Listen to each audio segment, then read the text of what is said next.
எசேக்கியேல் 8ஆம் அதிகாரம். 6ஆம் வருஷத்து 6ஆம் மாதம் 5ஆம் தேதியிலே நான் என் வீட்டில் உட்கார்ந்திருக்கிற போதும், யூதாவின் மூப்பர்கள் எனக்கு முன்பாக உட்கார்ந்திருக்கிற போதும், கர்த்தராகிய ஆண்டவருடைய கரம் அங்கே என் மேல் அமர்ந்தது. அப்பொழுது இதோ அக்கினி சாயலாய் தோன்றுகிற ஒருவரை கண்டேன். அவருடைய இடுப்புக்கு கீழெல்லாம் அக்கினியும், அவருடைய இடுப்புக்கு மேலெல்லாம் சொகுசாவை போல் பிரகாசிக்கிற சாயலுமாயிருந்தது. கைப்போல் தோன்றினதை அவர் நீட்டி என் தலைமயிரை பிடித்து என்னை தூக்கினார்.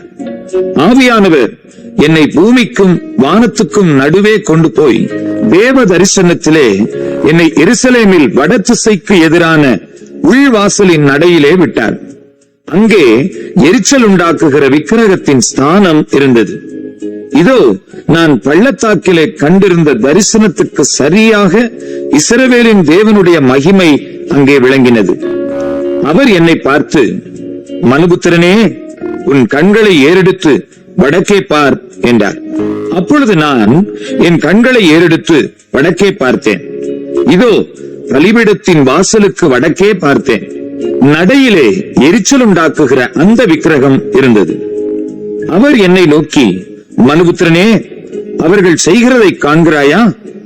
என் பரிசுத்த ஸ்தலத்தை விட்டு என்னை தூரமாய் போக பண்ணும்படியான இஸ்ரவேல் வம்சத்தார் இங்கே செய்கிற மிகுந்த அருவருப்புகளை காண்கிறாய் அல்லவா? இதிலும் அதிக அருவருப்புகளை இன்னமும் காண்பாய் என்று சொல்லி என்னை பிரகாரத்தின் வாசலுக்கு கொண்டு போனார். அப்பொழுது இதோ சுவரில் ஒரு துவாரத்தை கண்டேன். அவர் என்னை நோக்கி, மனுபுத்திரனே, நீ சுவரிலே துவாரமிடு என்றார். நான் சுவரிலே துவாரமிட்ட போது இதோ ஒரு வாசல் இருந்தது. அவர் என்னை பார்த்து, நீ உள்ளே போய் அவர்கள் இங்கே செய்கிற கொடிய அருவருப்புகளை பார் என்றார். நான் உள்ளே போய் பார்த்தபோது இதோ சகலவித ஊரும் பிராணிகளும் அருவருப்பான மிருகங்களுமாகிய இவைகளின் சுரூபங்களும் இஸ்ரவேல் வம்சத்தாருடைய நரகலான சகல விக்கிரகங்களும் சுவரில் சுற்றிலும் சித்திரம் தீரப்பட்டிருந்தன. இஸ்ரவேல் வம்சத்தாரின் மூப்பரில் 70 பேரும் அவர்களின் நடுவிலே சாப்பானுடைய குமாரனாகிய யசனியாவும் அவன் தன் கையிலே தன் தூப கலசத்தை பிடித்துக் கொண்டு அவைகளுக்கு முன்பாக நின்றார்கள். தூப வர்க்கத்தினால் மிகுந்த புகை எழும்பிற்று.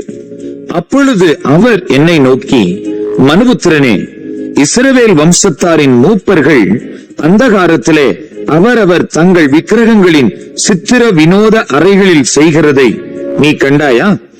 கர்த்தர் எங்களை பார்க்கிறதில்லை, கர்த்தர் தேசத்தை கைவிட்டார் என்று சொல்கிறார்களே என்றார்.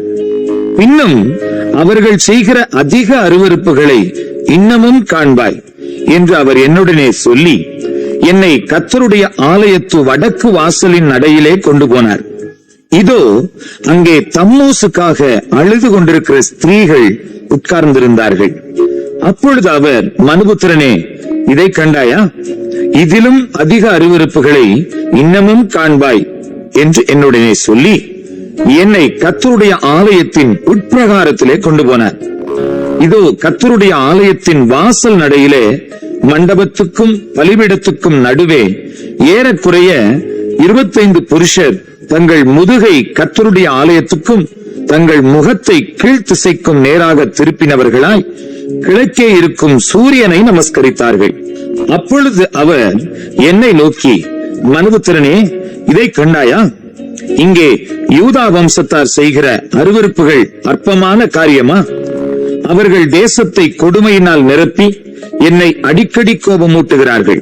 இதோ அவர்கள் திராட்சை கிளையை தங்கள் நாசிக்கு நேராக பிடிக்கிறார்கள். ஆகையால் நானும் உக்கிரத்தோடே காரியத்தை நடத்துவேன். என் கண் தப்ப விடுவதில்லை, நான் இறங்குவதில்லை. அவர்கள் மகா சத்தமாய் என் செவிகள் கேட்க கூப்பிட்டாலும் அவர்களுக்கு நான் செவி கொடுப்பதில்லை என்றார்.